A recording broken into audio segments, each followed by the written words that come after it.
Long before he was a household name, before his iconic sunglasses and smiling face were immortalized across billions of cinema screens, he was just a kid named Stanley Martin Lieber.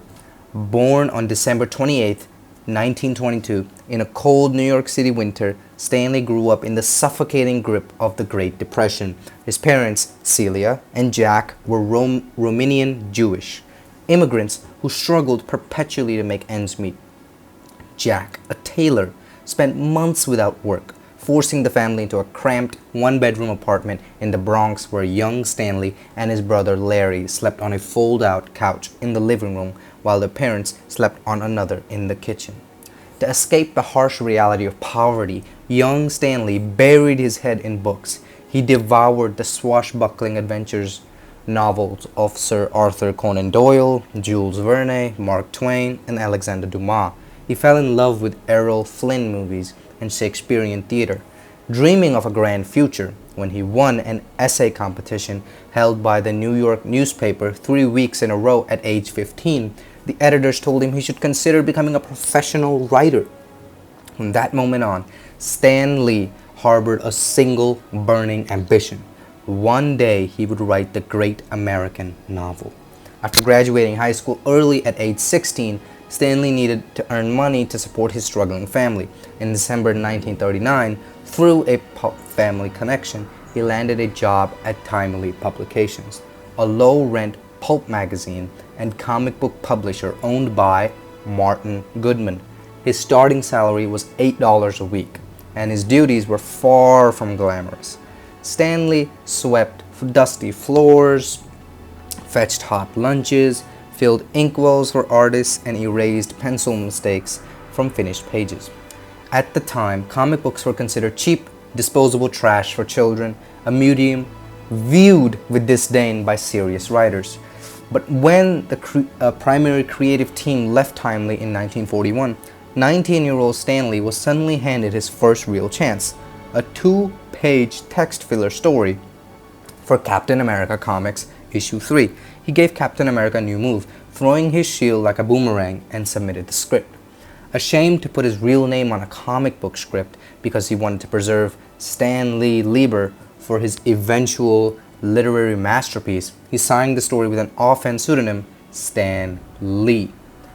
Shortly after his debut, Timely's chief editor quit, and Goodman named the 19-year-old Stan the temporary interim editor. He was so effective that he remained the company's head writer and chief editor for decades. But then came World War II. In 1942, Stan enlisted in the United States Army, serving the Signal Corps. Recognizing his unique narrative talent, the military eventually transferred him to the Training Film Division. Out of the millions who served the military during the war, Stan was one of only 9 men given the official classification of playwright. He spent his war years writing training films, slogans, instructional manuals, and educational posters alongside creative soldiers including Theodore Gissel and the legendary Dr. Seuss. Returning to New York after the war, Stan married the love of his life, an English model named Joan Bucock. He stepped back into his old office at Timely, which soon rebranded as Atlas Comics. The 1950s provided to be a soul-crushing decade for the industry. Anti-comic hysteria swept America, led by psychologists claiming that comic books caused juvenile delinquency. The imposition of the restrictive Comics Code authority meant publishers had to sanitize every plotline. For over 10 years, Stan Lee churned out an endless assembly line of westerns, romance stories, monster tales, generic science fiction strips. But by 1960, as he approached his 40th birthday, Stan was utterly demoralized. He felt trapped in a juvenile industry, writing bland, formulaic stories for a company that treated comics purely as commercial commodity and not as real stories with affection and emotion behind them. He felt like a total failure who had abandoned his childhood literary dreams. Defeated, he walked home to Joan and declared that he was going to resign from Atlas Comics to pursue real literature. Good thing that didn't happen. Joan looked at him and said the words that would alter global pop culture forever. If you want to quit anyway, why not write one comic book the way you want to write it? The worst thing that happens is they fire you and you were gonna quit regardless. Taking that advice, Stan sat down with the legendary artist and co-plotter Jack Kirby that we know and love. At the time, rival publisher DC Comics was finding massive success with ideal, godlike, flaw-free heroes like Superman and the Justice League. Stan wanted the exact opposite. He wanted characters who were human, flawed, neurotic, relatable. And in November 1961, the Fantastic Four first issue hit the newsstands. Readers were stunned. The heroes didn't have secret identities. They didn't get along all the time. They argued about household chores, struggled with self-doubt, and worried about paying their rent. The book was a sensation, sparking an unprecedented creative renaissance known as the Silver Age of comics. Over the next 5 years, working alongside visionary artists Jack Kirby and Steve Ditko, an explosion of imagination erupted from a tiny, cluttered Manhattan office space. Together, they created an unparalleled pantheon of modern mythology. They created the greatest superhero of all time, Spider-Man, a nerdy, working-class high school kid named Peter Parker who wrestled with guilt, social anxiety, and overdue bills. Another one of the greatest superheroes of all time, the Incredible Hulk, a monster born of atomic radiation who represented inner trauma and uncontrollable rage. And then one of the most popular superhero groups of all time, the X-Men, a group of persecuted mutants who served as an allegory for the civil rights movement, prejudice, and systemic bigotry. Then, one of the most popular heroes now, Iron Man, a billionaire weapons manufacturer with a literal broken heart. Then, another one of the most famous superheroes of all time, Thor, an arrogant Norse god forced to learn humility and the right to be worthy of power. Then came Doctor Strange, the Avengers, Black Panther, Daredevil, and the Silver Surfer. Together they established what became known as the Marvel Method.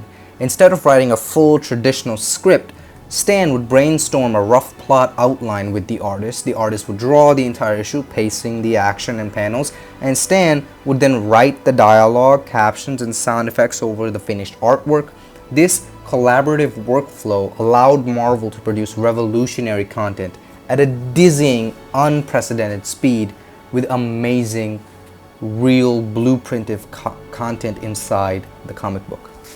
Stan didn't just build characters, he built a global community. He transformed Marvel from a distant corporate entity into a tight-knit club.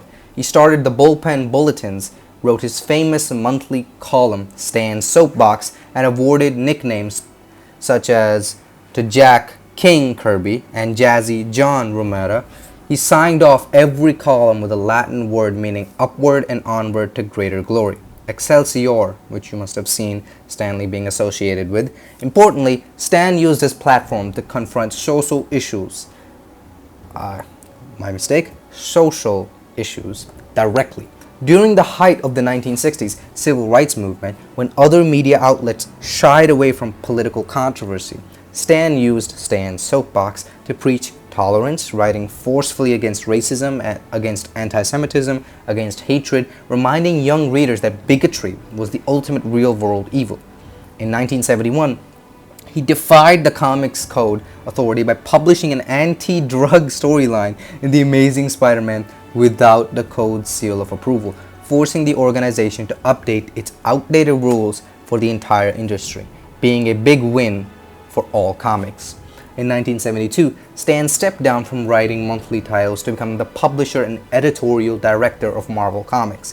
In 1981, he relocated to Los Angeles to serve as the ambassador for Marvel, pitching superhero properties to Hollywood studios for television and film adaptations. Though he faced decades of corporate battles, financial missteps, lawsuits, and painful personal disputes over creator rights and royalties, Stan's boundless optimism never wavered.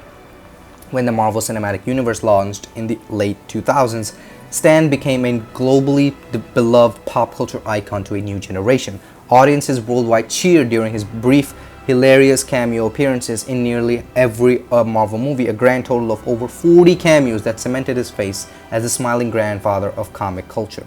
When Stan Lee passed away on November 12, 2018, at the age of 95, the world mourned a creative titan.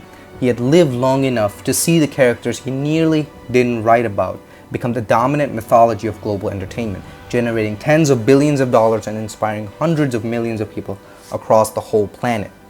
As a young boy in a Bronx apartment, Stan Lee Martin Lieber wanted to write the great American novel under his name. Well, believing that comic books were too small for his ambition, in the end, under the pseudonym he almost threw away, he did something far greater. He built an interconnected universe of tragic, hopeful, heroic figures that prove to the world that our greatest strength lies not in our invulnerability, but in our magnificent, flawed humanity. And Stan Lee's last cinematic appearance was in Avengers Endgame, which released in 2019. Stan Lee is a legend who created the most iconic superhero Spider-Man, whose film is also out.